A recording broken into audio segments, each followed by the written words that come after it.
La noche que mis padres me dijeron que tenía 2 días para salir de su casa, estaba lloviendo. No sé por qué recuerdo ese detalle con tanta precisión. Quizás porque la lluvia golpeaba las ventanas con una violencia que parecía estar de acuerdo con todo lo que estaba pasando dentro de esas paredes. Quizás porque necesito anclar ese momento a algo concreto, algo físico, para convencerme de que realmente ocurrió y que no fue una pesadilla de la que todavía no he despertado. Mi nombre es Elena Vargas, tengo 28 años. Y durante mucho tiempo creí que el lugar más seguro del mundo era la casa donde había crecido. Estaba equivocada.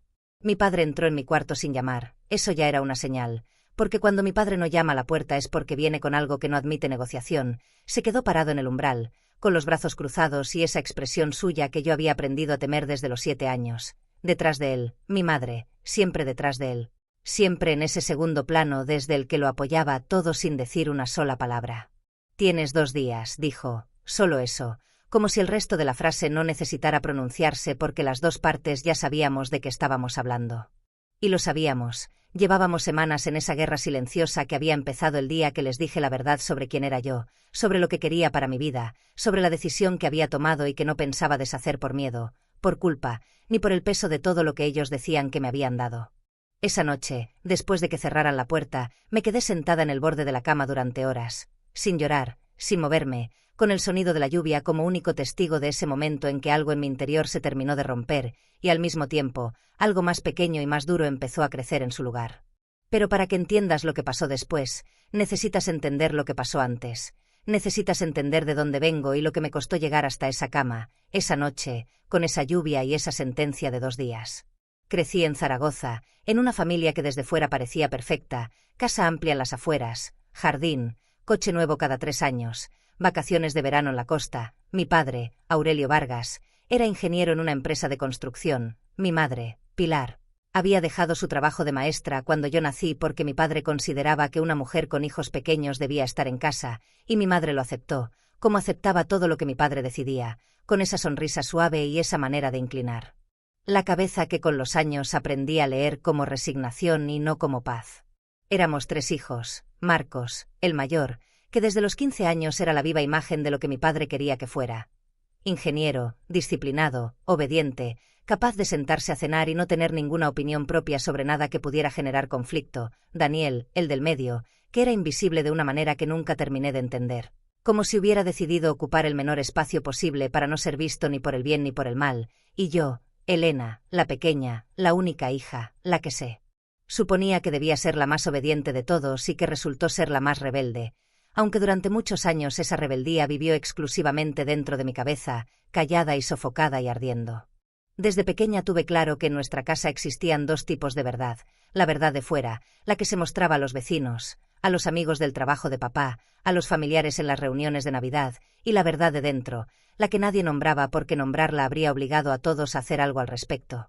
La verdad de dentro era que mi padre gobernaba la casa con una autoridad que no admitía preguntas, que sus decisiones no se discutían, que su visión del mundo era la correcta y cualquier desviación de esa visión era tratada como un problema de carácter que debía corregirse. No hubo golpes, necesito decir eso, porque cuando cuento esta historia hay gente que asume que el daño fue físico. No lo fue, pero hay maneras de hacerle daño a alguien que no dejan marcas visibles. Hay miradas que pesan más que cualquier mano, hay silencios que duran días y que se usan como castigo, hay frases cortas, precisas, quirúrgicas, que se clavan en los lugares donde uno es más frágil y se quedan ahí, enquistadas, durante años. Tú no eres como tus hermanos, lo decía con ese tono que no era un elogio. Siempre tienes que complicarlo todo, lo decía cuando yo hacía una pregunta que él no sabía responder. Las cosas son como son, Elena, cuanto antes lo aprendas, mejor, lo decía cuando yo intentaba entender por qué ciertas reglas existían y otras no, por qué ciertas personas podían hacer cosas que a otras se les prohibían, porque la justicia dentro de esa casa tenía una forma tan extraña e irregular.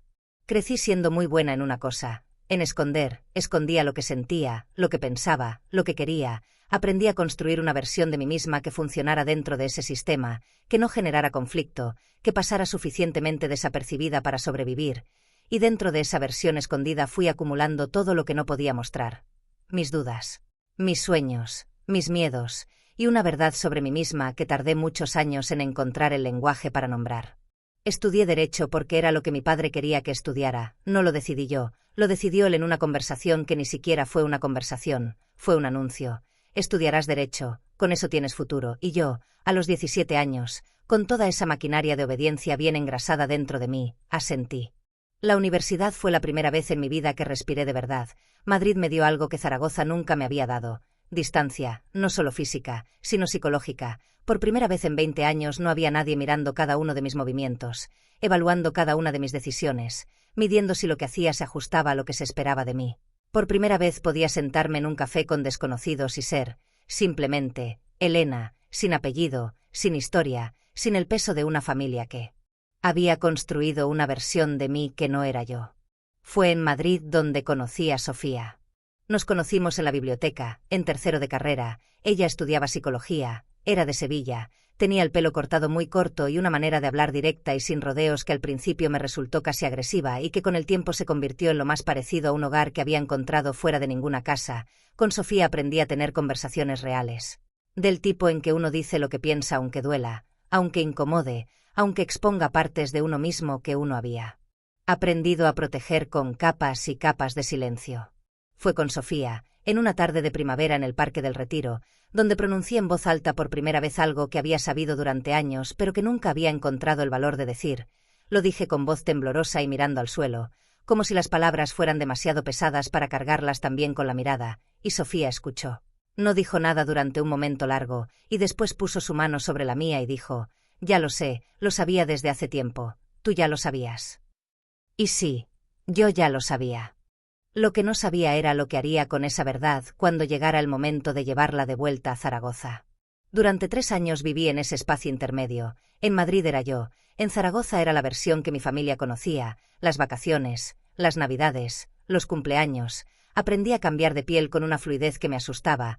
Aprendí a guardar a Sofía en un cajón mental cuando cruzaba la puerta de la casa de mis padres.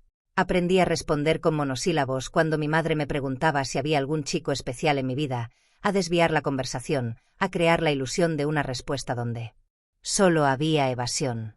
Pero las mentiras por omisión también tienen un peso, y ese peso fue acumulándose durante años hasta que llegó un punto en que ya no podía sostenerlo.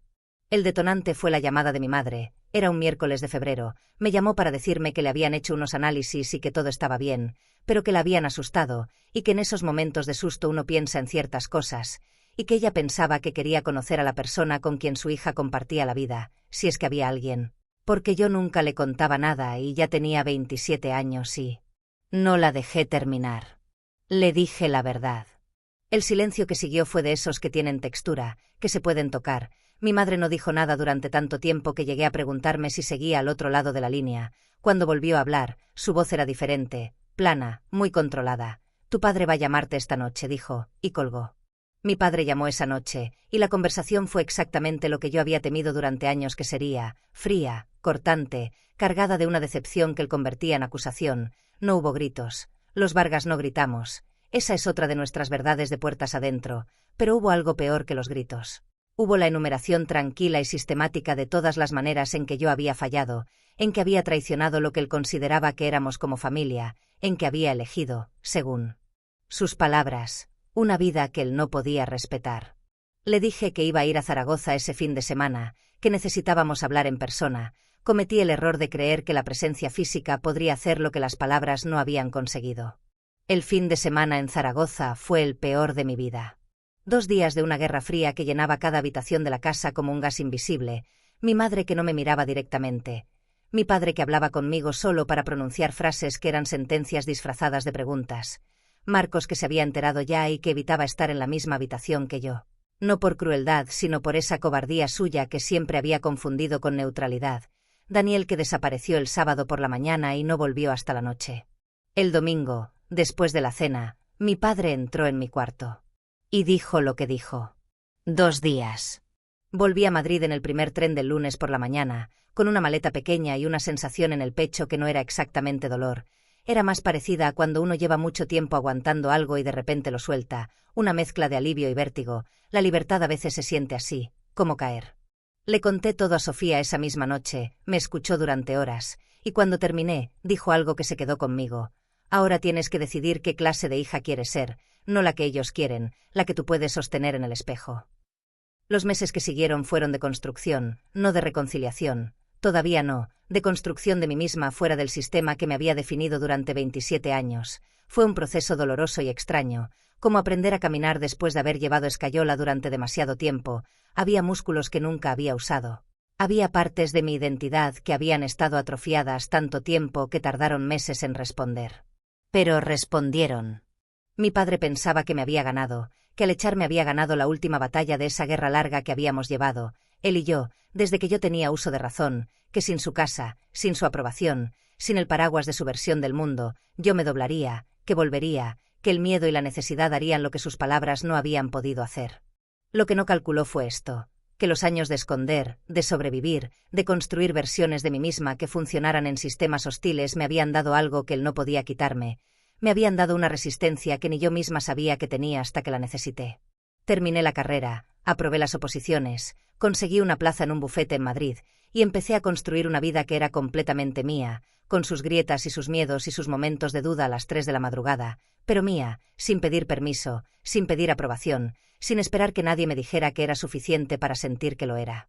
Mi madre me llamó 8 meses después del fin de semana de Zaragoza. Era tarde, casi la medianoche. Su voz sonaba diferente a todas las veces anteriores. Sonaba cansada de una manera que no tenía que ver con el sueño. Me dijo que me echaba de menos. No dijo nada más. Pero en esas 4 palabras había todo un mundo de cosas que las dos sabíamos que estaban ahí. Entre nosotras, esperando el momento de poder decirse. Le dije que yo también la echaba de menos. Y era verdad. Mi padre y yo todavía no hemos hablado. No sé si alguna vez lo haremos. Hay heridas que necesitan tiempo y hay heridas que necesitan que la otra persona esté dispuesta a reconocer que existe una herida, y todavía no sé en cuál de las 2 categorías cae la mía. Algunas mañanas me levanto y pienso que lo llamaré. Otras mañanas pienso que quizás el silencio es también una forma de protegerse.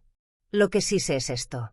Cuando mis padres me dieron 2 días para irme, creían que me estaban destruyendo, que me estaban dejando sin nada, que sin su casa y sin su aprobación yo no era nadie. Pero lo que en realidad hicieron, sin saberlo, sin quererlo, fue darme el único regalo que nunca habrían podido darme conscientemente. Me dieron el empujón final para dejar de vivir en función de su mirada y empezar a vivir en función de la mía. Y eso, aunque todavía duela, aunque todavía haya noches en que la soledad pesa de una manera que es difícil de describir, es lo más parecido a la libertad que he conocido en mi vida.